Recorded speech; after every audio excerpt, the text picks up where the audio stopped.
What do you know about loneliness? Are you afraid of it, or, on the contrary, do you want it if the second statement is true? Then think again, because desire tends to come true right now. Incredibly far from the Earth, there is an object that in 1977 left our planet and now knows everything about loneliness, and this is Voyager 1. It currently dawned is the most remote man-made object in such space wilderness no one has ever climbed. But by the standards of the universe, Voyager 1 seems to have just left his native threshold, because those incredible distances that he still will have to overcome are not comparable with the miserable rubbish years of flight. What would we see if the probe's cameras were turned on? What monstrous secrets could we unravel? Subscribe. To begin with, let's remember how it all began. It was not for nothing that the probe was named Voyager, which means wanderer, eternal. Wandering through the dead corners of space, here is the unenviable fate of this device. Initially, the mission of the automatic space probe was to study Jupiter and Saturn, and indeed it was Voyager that first made sufficiently detailed pictures of these celestial bodies and their satellites. But later, taking into account the excellent work of the equipment on board the probe, it was decided to expand the mission. So Voyager went further, gradually overcoming the orbit of Neptune located at 30 astronomical units from the Sun. The probe rushed into the darkness of the unknown to the Kuiper Belt and the limits of the heliosphere, which it successfully overcame in the summer of 2012. In any case, this is what the data from the equipment testify to. You will be surprised, but to fly to the conditional boundary of the solar system, even with such an incredible speed, the device needed 35 years now. Voyager 1 is in an environment with the electron density expected from interstellar space. Thanks to this, we can hear the gloomy hum emitted by this alien world. Of course, the probe presented this information in a narrow frequency band, but scientists transformed the signal into a human-sized range so that we could be convinced how monotonous and threatening deep space sounds. What explains the longevity of Voyager 1? What source continues to feed it? The probe's power supply is provided by 3 radioisotopic thermoelectric generators whose operation is based on the decay process of plutonium-238. The half-life of this radioactive element lasts about 90 years. At the moment, the power of the generators is about 70% of the initial. Therefore, for some time, Voyager 1 will send signals to the Earth, but they will come less and less often due to monstrous distances even now. The message from the probe reaches us about a day later. What does a message from an automatic station look like? It is still the same. Computer code, consisting of zeros and ones compiled in different sequences, but recently, in November 2023, an unknown failure occurred in the operation of the device. One of the cores began to send chaotic heaps of coded information, after which rumors began to spread that the probe was captured by aliens. Scientists could not decipher this abracadabra, so they attempted to remotely repair the device and achieve success in this.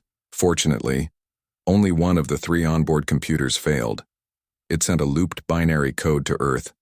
The problem was also in the fact that it took 45 hours to receive a message from the probe and send a response, so the first successes in bringing the device's system to its senses appeared only 4 months later in March 2023. Here's another proof that if the probe really wants to live, science is powerless. What caused the failure? Maybe in this breakdown, after all, there is some alien researcher NASA IT specialist found out that yes, they are present, but not in the context that conspiracy theorists thought about. The fact is that one of the Voyager 1 computers was damaged by an energetically charged cosmic particle, as a result of which it stopped performing its functions correctly. There is another version. The equipment simply wore out over the past years, and so a failure occurred.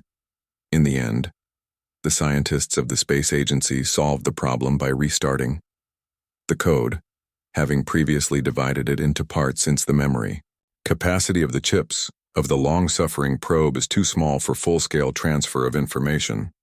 In fact, the specialists hacked the Voyager 1 system and reflashed it. You must agree.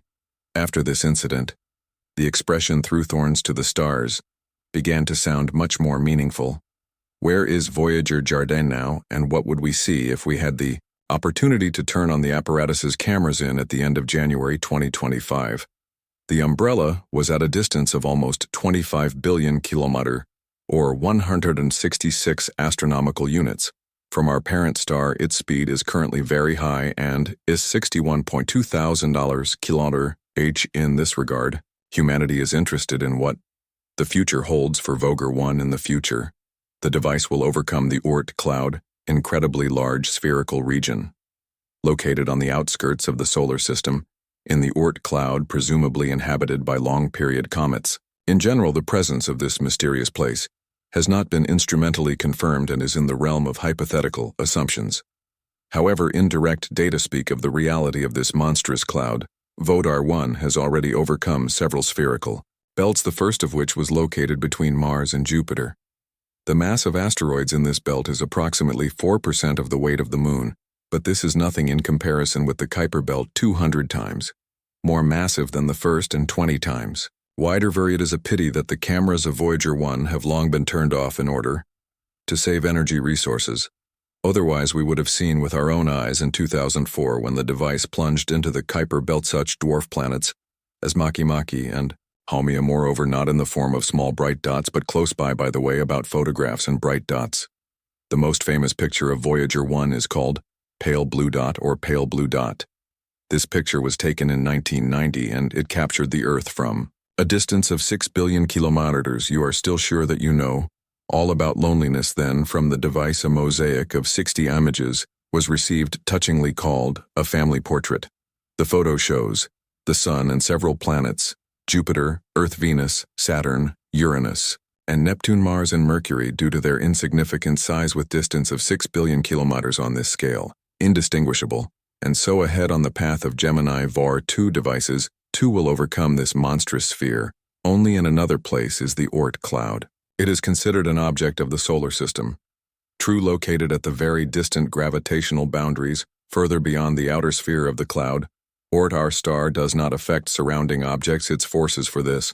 Not enough. How much time will it take Voyager 1 to fly through the cloud Oort? At least 30 years. Just think about this implausible figure.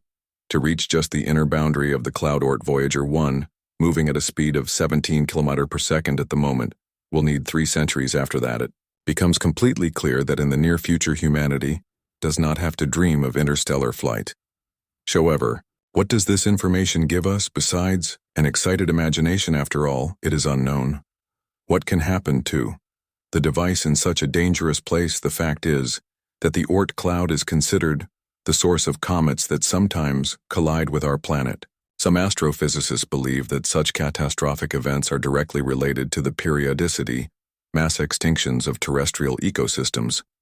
But this is far from all that scientists know about the Oort cloud, or at least try to guess what amazing objects may be located on its inner boundary. Firstly, Thegus giant Tuki, named after the Greek goddess of fortune, may rotate there. In 2016, Konstantin Batygin and Michael Brown, astronomers from the California Technical Institute, using a computer simulation based on the movement of small celestial bodies beyond Pluto's orbit, confirm the correctness of the hypothesis about the existence of Tuki. Really, Voyager 1 will see this celestial body and 100% confirm this assumption. And what about the star Nemesis, a hypothetical luminary rotating around the Sun at a distance of 100 astronomical units? What if it is a real object and not a figment of astronomers' imagination? With the star Nemesis is also often associate regular periods of mass extinctions of biological species on our planet. Astrobiologists believe that such events occur approximately every 26 million years, and this luminary is to blame for this. But how do the followers of the hypothesis assure that when Nemesis approaches the Sun, the orbits of comets are disturbed, Oort cloud, which as a result fall into the inner solar system, after which some collide with Earth? It is not surprising why Nemesis is sometimes called the Death Star. But after all, the Oort cloud is not the limit of Tavel's ambitions, of course not Voyager 1. If the device manages to get out of this dangerous, absolutely unexplored area, then the probe will have a very long journey in the direction of the constellation of the Giraffe, tens of thousands of years. Voyager 1 will need Tori HGL 445 located in the specified constellation.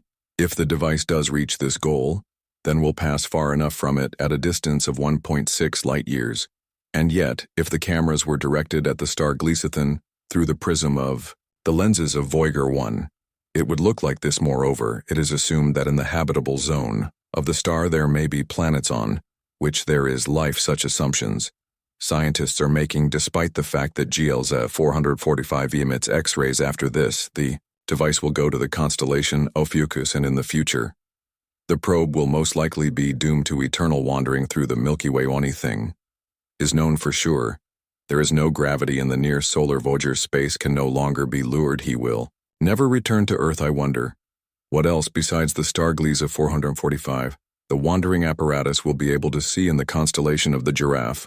Are there any unusual objects that can be studied? Gliese 445 belongs to the main sequence and is a red dwarf. But this is not the only object in this constellation. There are also blue supergiants and binary stars, and even spiral galaxies. For example, NGC 2403. Of the unusual objects, it is worth highlighting the Kembla Cascade. This is an asterism in the form of a long chain of 20 stars which can be observed in very strong binoculars. Just imagine something from this. Voyager 1 has a chance to see with its own cameras anyway. But the further the Gemini apparatuses fly away, the more valuable the information they transmit to Earth is, because in these locations, no one living on our planet has ever been, even if we do not see what surrounds Voyager 1. Right now, scientists can still, according to the decrypted data, form an idea of the conditions in these distant, unknown places. In a word, the world community. And you and I can only closely monitor the flight of the device and listen to what it periodically sends if you want to offer your vision of Voyager 1's further journey, especially in terms of possible difficulties and obstacles that arise on its way. State your assumptions in the comments. Well, Earthlings, this is not the end of the video. There are still very interesting and simply enchanting releases ahead of us. But so that I can continue to delight you with all the pearls of the universe, I need feedback. You can express it. It is quite simple. You just need to put an electronic like under this video, because we simply do not have any other likes, and continue the phrase, "I know." In this way you will make it clear that we are moving in the right direction. Do not switch direction.